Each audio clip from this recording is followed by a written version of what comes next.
I receive compliments, I receive negative comments. Sa bawat actions ko, I always expect na merong matutuwa at merong magagalit. Ina-expect ko yan. Pero yung mga nagagalit sa akin, hindi yan yung definition ko ng pagiging ako. Yung mga nanglalait, namimintas, na si Sanrio ganito yan eh. Si Sanrio ganyan yan. You can never tell because you don't even know me, who I was and who I am. Ang mga nakakakilala lang sa akin ay yung mga kaibigan ko, yung mga araw-araw kong nakakasama, yung mga araw-araw kong nakakausap. Sila ang nakakakilala ng tunay na ugali ko. Kung paano ako magsalita sa likod at harap ng kamera. Kaya, if you think na you can degrade me because of the words or because of what people says about me negatively, kung sa tingin nyo mapapabagsak nyo ako dyan, no. Mas marami pong naniniwala sa akin. Mas marami akong silent followers. Kung alam nyo lang.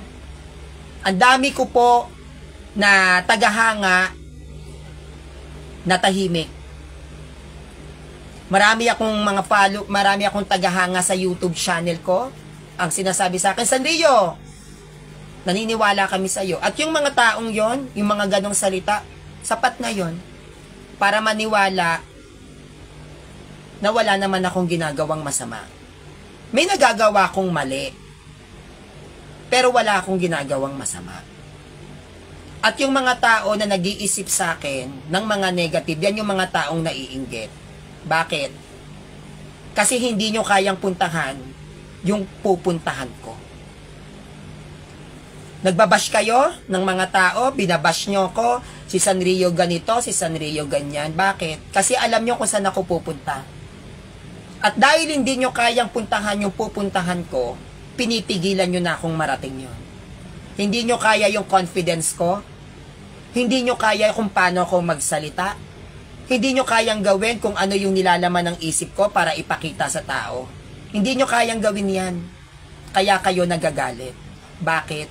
Kasi nagagalit kayo sa nakikita nyo sa akin dahil meron akong improvement. At dahil sa improvement na yan, kaya nyo ako binabash. Wala akong magagawa. Kapag ikaw tinawag ng Diyos, tinawag ka talaga. Doon naniniwala ako. Pag calling mo, calling mo. Kapag nakatakda ka dyan, nakatakda ka dyan. At hindi ko kasalanan kung hindi kayo nakatakda dyan. Dapat alam natin kung saan tayo magaling. Dapat alam natin kung saan tayo mag-e-excel. Kasi ako, hindi ko rin alam na mag-e-excel ako sa ganito. Ang alam ko lang noon, maganda ko. At mag-e-excel ako, pag ginamit ko yung ganda ko, magkakaroon ako ng mga jowang mayayaman. Yun yung alam ko noon. Ang alam ko lang noon, maganda ako, sexy ako, may mga lalaking mandiligaw sa aking mayayaman, okay na ako doon. Hindi ko alam na na matalino pala ako sa religious. Dahil kahit kailan hindi ko to pinangarap, ni sa hinagap ng buhay ko, hindi ko to inisip. Ang alam ko lang, lumande, umaura, pag makakita ng mayaman, jowain. Wala akong pakialam sa sitas. I don't care about the popes and even the doctrines of the Catholic Church. Aksidente lang ang pagkakadiscover ko pagdating sa Catholic doctrines. It's just by an accident.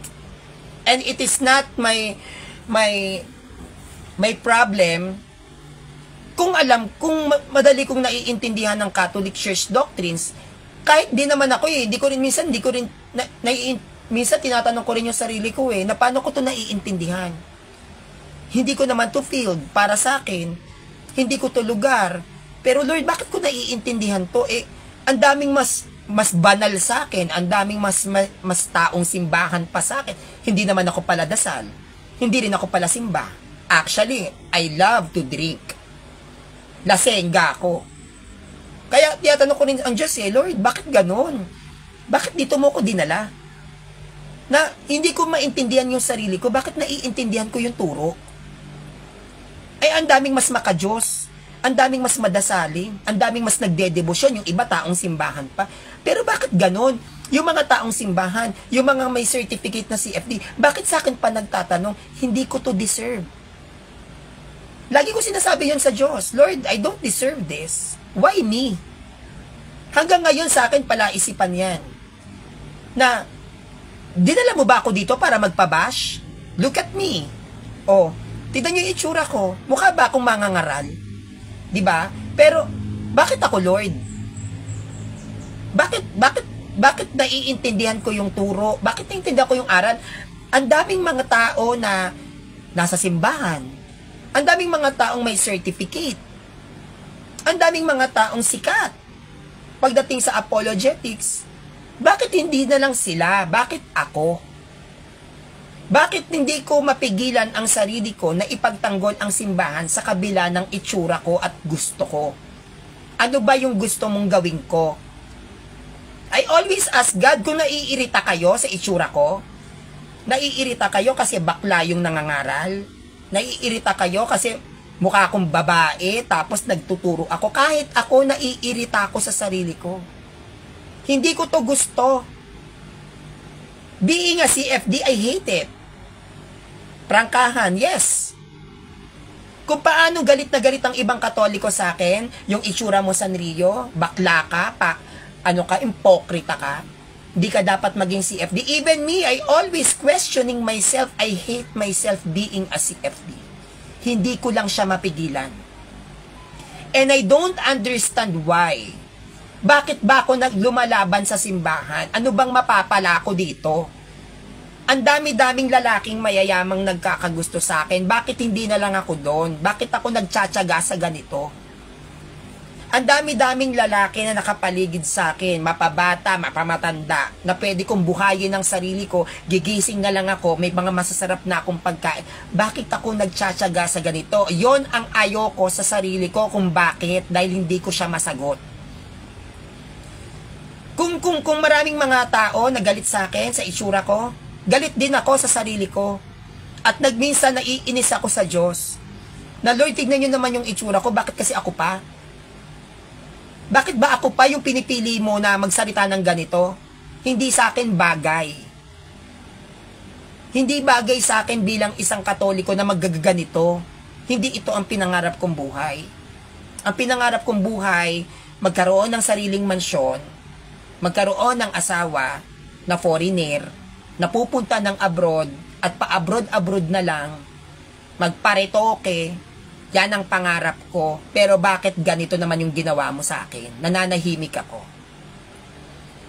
Pinapapangit ko yung sarili ko, ginugutom ko sarili ko, tinatanggihan ko ang rangya ng buhay, tumatanggi ako sa laman na which is masarap. Pero hindi ko maintindihan kung bakit. Sa tingin nyo gusto ko to? Pagiging CFD ko? Na sinasabi ng iba, bida-bida ako sa simbahan, kahit kailan hindi ko to pinangarap, real talk. Papangarapin ko ba na magutom, magla-live, gastos ko pa ang load? Papangarapin ko ba na magpabash? Papangarapin ko magpapangit, ni hindi ko mabili yung mga gusto ng katawan ko? May napapalaba ako sa pagla-live ko? Kung palakpakan man ako ng tao, may napapalaba ako? Di ba wala naman? May sinasahod ba ako sa ginagawa ko? Wala. Kaya wag nyo akong taasan ng kilay. Na sinasabi ninyo, si Sanrio pa-famous, si Sanrio sikat. Ba't ano ba napapala ako sa kasikatan ko? Maraming gustong pumatay sa akin. May napapala ba ako? O sige, Sanrio, you are one of my idol. You are one of the great Catholic faith defender. O, and then? O sige, sikat si Sanrio, so? Yumaman ba ako? Gumanda ako? Nagkaroon ba ako ng sariling bahay? Di ba wala naman? Sa bawat pagla-live ko, yes, 800,000 views, 1 million views, 100,000 of views, o and then, maraming nanood. O tapos, o ade yun lang, marami lang nanood, may napalaba ko. Di ba wala? Anong nakakainggit sa akin? Walang nakakainggit sa akin para kainggitan ninyo. Dahil wala rin naman akong napapala sa ginagawa ko. Ayun yung talaga, sa totoo lang, ang kine-question ko sa Diyos. Lord, bakit naman kasi? Sa dami ba naman kasi ng tao, bakit ako? Hindi ako pasikat. Hindi ako pa-famous. At lalong hindi ako righteous. Dahil lahat ng ginagawa ko, wala akong napapala. Nababash pa nga ako eh. Sinasabi pa sa akin, pinagkakakitaan ko yung pagla-live ko. Paano? Yumaman ba ako? Nakalipat ba ako sa city? Hanggang ngayon, nasa bundok ako. Nakikita nyo tong damit ko. Di ba pa ulit-ulit kong sinusuot? May pambili ba ako ng gamit? Wala.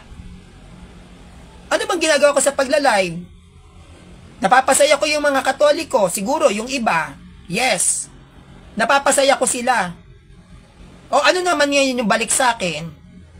Nagkapera ba ako? Di ba hindi naman? I am just doing my obligation and responsibility as being a Catholic to defend the church. That's it. I am defending the Catholic Church. Ano bang nakakagalit doon? Ang dami kong bashers na Katoliko. Ang daming galit kay Sanrio. Ang daming hearsays. Ang daming chismis. What's wrong with you? I am just defending the Catholic Church. Bakit hindi kayo maging masaya? Hindi ba kayo masaya? Na may Katolikong magaling na ipinagtatanggol ng simbahan? Hindi ba yun masaya sa pakiramdam? Na meron kayong kapanalig na kayang ilaban ng simbahan? Di ba you have to be happy for that?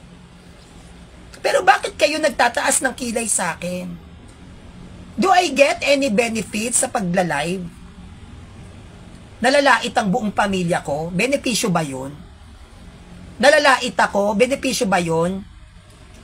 Ano bang mga benefits ko na nakukuha ko sa pagla-live at pagtuturo sa mga tao? Di ba mga death threats?